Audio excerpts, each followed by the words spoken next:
اگر بہنیں گھر رکنے آئیں تو بیوی پر بوجھ ڈال سکتے ہیں 18 روٹیوں کا؟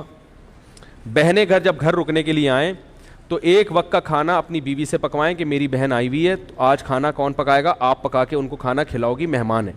اگلے ٹائم سے بولیں کہ بہن تمہارے باپ کا گھر ہے یہ اب تم کیا کرو، خود پکاؤ۔ چلو میری بیوی کے لیے نہیں تو اپنے لیے خود پکاؤ۔ تو یہ جا کے پھر بیوی پہ اتنی ذمہ داریاں ڈالنا۔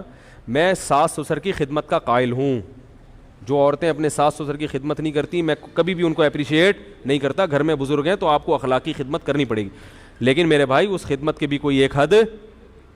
چلو ساس سسر کی ہے تو وہ دیوروں کا بھی سارا بوجھ اس پہ ڈالا ہوا ہے، چلو ایک وقت میں ڈال دیا تو اگلے وقت میں اس کو تھوڑا چھوٹ دے دو۔ روزانہ سارے دیوروں کے پینٹیں وہ استری کر رہی ہے، پھر بہن آ رہی ہے 10 دن رہنے کے لیے، ساری بہنوں کا کھانا 10 دن تک وہ اس کی خدمت کر رہی ہے۔ یہ ظلم ہے عورت کے اوپر۔ کمزور کو جو ہے نا اتنا نہیں آپ اس کے اوپر بوجھ ڈالیں، کہ بہت سی عورتیں کہہ نہیں پاتی ہیں بیچاری، لوگ کر رہے ہوتے ہیں کہ ہماری خاندانی پرمپرا ہے، تو یہ ظلم جائز نہیں ہے۔ ایک وقت کا، باقی اس سے بعد بہن کو بولے چائے بھی خود پیو گی، پانی بھی کیا کرو گی۔ بعض عورتوں کی عادت ہوتی ہے آ کے لیٹ جاتی ہیں، بولیں یہ لے آؤ وہ لے آؤ نا، یہ کر لو وہ کر لو، خود ہلو نا یار، خود ہلو۔ یہ تو پھر بھی میں کہتا ہوں 1-2 ٹائم کا کھانا بیوی کو چاہیے کہ وہ بہن کے لیے پکا لے، مہمان ہے۔ ہمارے حضرت اتنا کرتے تھے کہ اپنی خدمت میں اپنی بیوی سے، یہ تو بڑے خاندانی اخلاق ہیں جو مارکیٹ سے کیا ہیں۔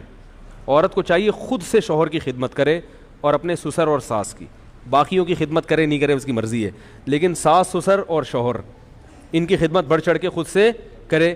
اور ساس اور سسر کو چاہیے کہ جب وہ خدمت کر رہی ہے تو آپ خود سے اس کا بھی خیال کرو، اس کو تھوڑا سا سوتے وہ کو نہ اٹھاؤ۔ اب ساس اگر بہت بوڑھی ہے بیچاری، اٹھ کے جا نہیں سکتی کچن تک، پھر تو چلو سوتی ہوئی بہو کو اٹھا دے۔ اگر خود سے جا سکتی ہے تو کوئی کسی سوتے ہوئے کو اٹھانا یہ کیا ہے؟ بولو بھائی، ہم نے کسی عالم بزرگ کو نہیں دیکھا بیوی سو رہی ہو تو اس کو اٹھا کے بولیں کہ ناشتہ بناؤ۔ سوتے ہوئے کو جگانا یہ کیا ہو جاتا ہے؟ بشرطے کہ 18 گھنٹے سے نہ سو رہی ہو آواز تو صحیح آ ہی نہیں رہی ہے، کیا کریں یار، تصویر پہ گزارا کریں آپ لوگ۔ تو یہ کچھ اخلاق ہوتے ہیں میرے بھائی۔ خام خامے چائے بنا لو یار، میں الحمدللہ گھر والے اگر سو رہے ہوں تو خود ہی چائے تو میں پیتا نہیں ہوں، لیکن اگر بھی بنانی ہو تو کیا کرتا ہوں۔ ایک دفعہ پکڑا گیا تھا، کوئی ملنے کے لیے آیا، میں چائے بنا رہا تھا اور وہ رشتے والے آئے تھے، تو انہوں نے کہا ان کا تو گھر میں رو بھی نہیں ہے، تو میں نے کہا آپ نے چائے بناتے پکڑا ہے؟ ایک دفعہ ایک خاتون آئی تھی، جھاڑو لگاتے ہوئے پکڑ لیا تھا انہوں نے مجھے، واقعتاً میں جھاڑو لگا رہا تھا، آپ حیران ہوں گے، تو لگاتا نہیں ہوں الحمدللہ۔ ایک دن کیا ہوا کہ میں لگا رہا تھا، اب وہ پتہ نہیں مجھے واقعہ یاد نہیں کیوں لگا رہا تھا، کیا ہوا تھا، کوئی مجبور ہو گیا تھا یا کیا تھا مسئلہ تھا، اب یہ تو راز کی باتیں اللہ ہی جانتا ہے۔ تو یہ تو جب نبی صلی اللہ علیہ وسلم گھر میں آتے تھے تو گھر میں گھر والوں کے ساتھ ہاتھ اتنے نیک ہم نہیں ہیں کہ آپ سمجھیں کہ اتنے جا کے ہاتھ بٹاتے ہیں، اتنے نیک ہم بھی نہیں ہیں، لیکن بہرحال نبی کے اخلاق ہم آپ کو بتا رہے ہیں۔ میں اس لیے کہ گھر والے بھی بیان سنتے ہیں نا، وہ بولیں گے یار آج تو بڑی بڑی چھوڑ رہا ہے بیٹھ کے، میں یہ بھی کرتا ہوں میں یہ بھی کرتا ہوں، تو جو ہے کیا نام ہے، یوٹیوب پہ ہر کچھ آ جاتا ہے، سب پکڑا جاتا ہے آدمی، بہت مشکل ہے جھوٹ بولنا آج کل۔ تو لیکن جو رسول اللہ صلی اللہ علیہ وسلم کے اخلاق تھے، تو میں یہ عرض کر رہا تھا کہ اگر وہ بوڑھے ہیں تو پھر تو ٹھیک ہے وہ اٹھا دیں سوتی، لیکن اگر جوان ہیں تو بہو جاگ رہی ہے تو بولیں، سو گئی ہے سونے دیں بھائی، آپ خود جا کے پانی پی لیں، خود چائے بنا لیں، چھوٹے موٹے کام کیا کر لیں خود ہی کر لیں، سوتے ہوئے کو نہ اٹھاؤ، یہ بڑا برا ہوتا ہے جب آدمی خود سو رہا ہو کوئی آپ کو آ کے اٹھا دے اور بولے یہ کرو، اور کوئی کام بھی اتنا امپورٹنٹ نہ ہو، یہ تو کوئی کسی کو ہاسپٹل لے کے جانا ہے، کوئی ایسا بڑا مسئلہ ہے تو ٹھیک ہے۔ تو شوہر کو بھی چاہیے کہ سوتی ہوئی بیوی کو نہ اٹھائے، جب شوہر کو جو جس کا حق بہت زیادہ ہے۔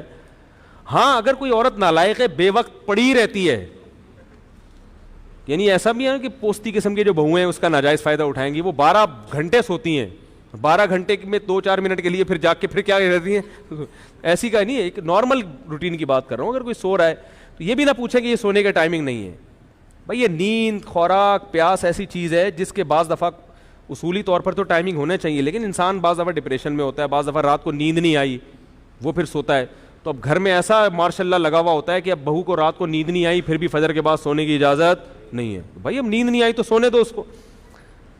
تو اس لیے یہ چند چیزیں ایسی ہوتی ہیں جو کسی پہ بھی ظلم ہو جاتا ہے، یہ پھر کیا ہو جاتا ہے شریعت کے لحاظ سے ناجائز۔ ہمارے حضرت کیا کرتے تھے، تو وہ اپنی گھر والی کو کبھی اپنی اہلیہ کو یہ نہیں کہتے تھے یہ لے آؤ وہ لے آؤ, یہ فرماتے تھے مجھے ایسا لگتا ہے یہ تحکمانہ جیسے کوئی باندھی رکھی ہوئی ہے گھر میں. اب گھر میں کھانا تو گھر والے ہی پکائیں گے ظاہر ہے, تو حضرت فرماتے تھے کھانا لگوا دیں. حالانکہ لگانا حضرت کی اہلیہ نہیں ہے, مگر حضرت یہ نہیں کہتے تھے کھانا لگا دیں. حضرت فرماتے تھے اس میں مجھے ایسا لگتا ہے جیسے میں کیا کر رہا ہوں, کسی کو نوکر رکھا ہوا ہے اور ماسی کو آرڈر دے رہا ہوں, تو کھانا لگوا دیں. حالانکہ لگانا کس نے, جب کھانا ختم ہو گیا تو حضرت فرماتے تھے کھانا کسی سے کہہ کے اٹھوا لیں, تو وہ خود ہی اٹھاتی تھی, کون تھا گھر میں. لیکن لب و لہجہ عزت دینے والا, اگلے کو لگے کہ یہ مجھے کیا دے رہے ہیں, عزت دے رہے ہیں. تو آپ اپنی طرف سے عزت دو, پھر بھی اگر خدمت نہ کرے تو پھر شکایت لگاؤ بھائی کسی کو, عزت نہیں دے رہے آپ نے, ٹھڈے مار مار کے جو ہے نا. ہمارے حضرت کبھی اس کے قائل نہیں تھے کہ بیوی سے پاؤں دبوائے جائیں یا جوتے پالش کروائے جائیں. ہمارے حضرت کے جتنے ہم نے اکابر قریب کے گزرے ہیں ماضی کے, مولانا شریف تھانوی رحمۃ اللہ علیہ, انہوں نے بھی بہت سختی سے رد کیا اس پہ کہ بیوی سے اپنے بوٹ پالش, کیونکہ بیوی کا جو رشتہ ہے وہ پیرالل ہے, برابر. آپ کو اللہ نے جو حاکم بنایا ہے نا, تو یہاں حاکم کا مطلب کیا ہے, سربراہ. جیسے تبلیغ میں 4 آدمی نکلتے ہیں تو ایک کیا ہوتا ہے, امیر. امیر کا مطلب جب ان کی رائے میں اختلاف ہوگا تو اس کی بات سنی جائے گی, اس کا فیصلہ حرف آخر. تو جب گھر میں کسی رائے میں اختلاف ہوگا تو آخری فیصلہ کس کا ہوگا, مرد کا. یہ مطلب ہے حاکم ہونے کا.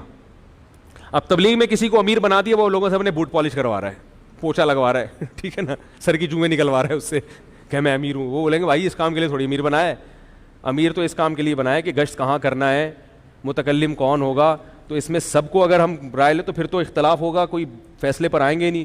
تو حرف آخر آپ کی بات ہوگی, آپ کی رائے آخری ہوگی. متکلم آپ نے اپنے پالش کرنے پہ لگا دی, اپنی بغلوں کے بال نوچنے پہ لگا دیا اس کو بٹھا کے کہ میں امیر ہوں. تو اسی طرح بیوی کو ماتحت بنایا ہے اللہ نے شوہر کے. کیا مطلب, تم اطاعت کرو گی شوہر کی. تو اطاعت کا مطلب یہ نہیں کہ وہ آپ کی کیا بن گئی, نوکر بن گئی یا غلام بن گئی. تو لہذا بات کرنے کا اسٹائل ایسا نہیں ہو جیسے نوکروں سے بات کی جاتی ہے. نہیں آ رہی میرا خیال ہے باز. اسٹائل کیسا ہونا چاہیے, عزت والا, احترام والا. یہ لے آؤ وہ لے آؤ, یہ نہیں بھائی بیگم ذرا تھوڑی سی چائے ہو جائے گی, ایسے بیگم آپ تھوڑی سی کیا ہو جائے گی, چائے ہو جائے گی. کہہ رہی نہیں بنا رہی, چلو میں بنا لیتا ہوں. بیگم تھوڑا سا ٹھنڈا پانی ہو جائے گا, ہے بھائی. اسٹائل کیسا ہونا چاہیے, بیگم تھوڑا سا کیا ہو جائے, تھوڑا سا ٹھنڈا پانی ہو جائے. بیگم آپ تھوڑا سا کوئی اچھی چیز بنا لو. بیگم آپ ٹائم پہ کھلا دو یار, بہت دن ہو گئے ٹائم پہ کھایا نہیں ہے, ٹھیک ہے نا. بہت دن ہو گئے بیگم, تمیز سے عزت کے ساتھ کھانا ہوٹلوں میں ہی کھا رہے ہیں, تمیز سے کھلا دو. تو اس طرح اسٹائل تھوڑا سا یہ ہونا چاہیے.